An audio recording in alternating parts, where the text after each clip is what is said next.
when you walk on it, it creaks. Oh, wow. And also you can hear it, I mean, it's constantly shifting. So this is if you're quiet, and I'm sure this is one reason we went there. The wind, the rocks, there are these amazing sounds in this place. Oh, interesting. Fascinating, yeah. And plants grow up through those rocks. These, that's one example. But there are many, many different plants that grow there. It's beautiful. Here's the pathway to Coleman's cave, which is tucked into the bottom of that hillside. There's the cave and his holy well, and it's still a place of pilgrimage today. Here's some pilgrims. There was a group of Irish ladies visiting there, and there I am next to the cave. And you could go into the cave if you wanted. It was big enough to get in. And there's Catherine walking down the path. And that's the little church. That's probably not his original church, because when he was there it would have been built of wood, but somebody afterward, and there were little pieces of cloth tied in the trees where people would come and pray, and that's what they've left as their prayer. Now here's his monastery.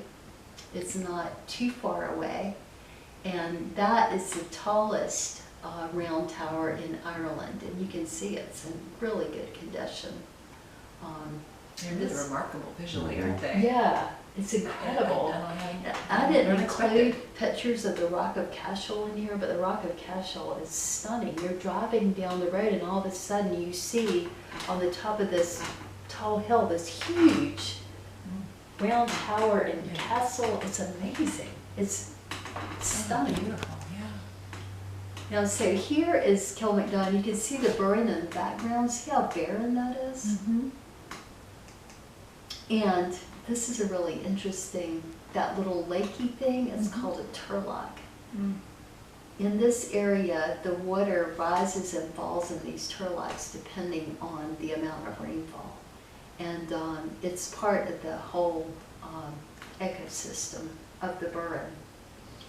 See, they're trying to protect these now because a lot of this land is privately owned, and some of the farmers have drained them off, which has created problems. Yeah. You can see this one in the background there, along with the graveyard. And this is part of the modern day graveyard that's there, closer to the Turlock. All right, now we get to the Potato Famine, because it would be impossible to talk about Ireland without talking about that.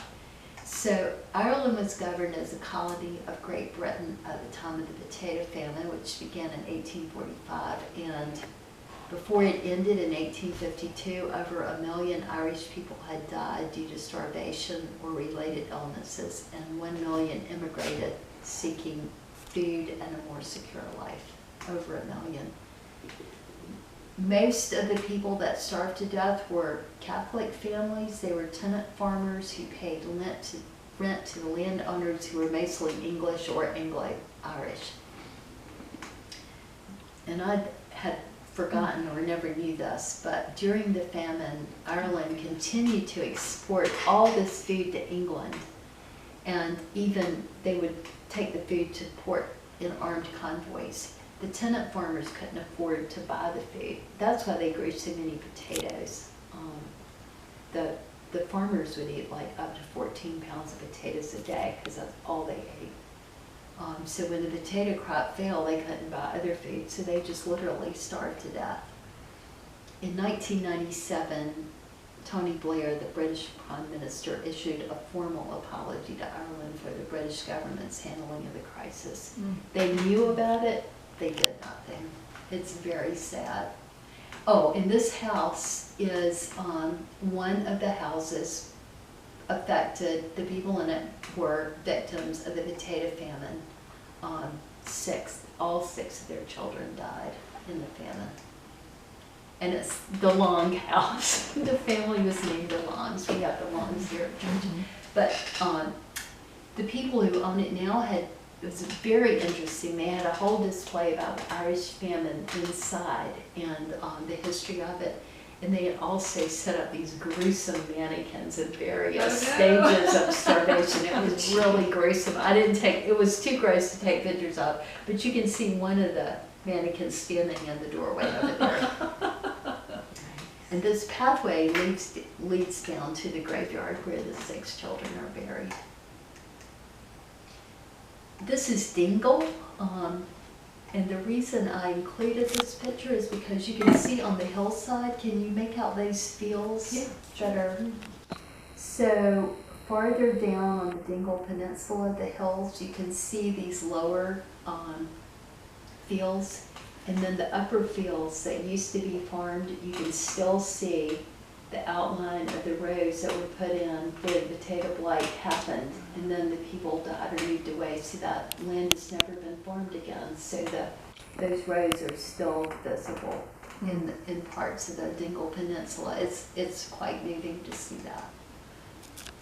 So a lot of people, 85,000 passengers, went across the Atlantic on coffin ships. These ships were called coffin ships because so many people died. They were converted cargo ships. Many were used to transport slaves as well, but the Irish would pack onto these, and you can see what it would have looked like. A lot of people never made it. I didn't include the number. I think, a quarter of the 85,000 people didn't make it. And when they died, they just threw the bodies overboard because they would have the plague or something. And if one person got sick, a lot of people could die quickly. The 3,000-mile journey lasted for 4 weeks. Okay, when they got here, they experienced a lot of prejudice. And this is an example of an advertisement of the group of people who were totally opposed to Irish immigration. And they really systematically discriminated against them. You can see we're burdened by enormous taxes by foreigners, we're corrupted in the morals of our youth, we are interfered with in our government, we're tampered with in our religion, we're injured in our labor. See, this kind of like incendiary speech. It's very familiar. Yeah, no kidding. It's like, does history repeat itself? Yes. So this was 1850s? Mm-hmm. Yeah. I think they started immigrating maybe 1848, somewhere in there, but yeah.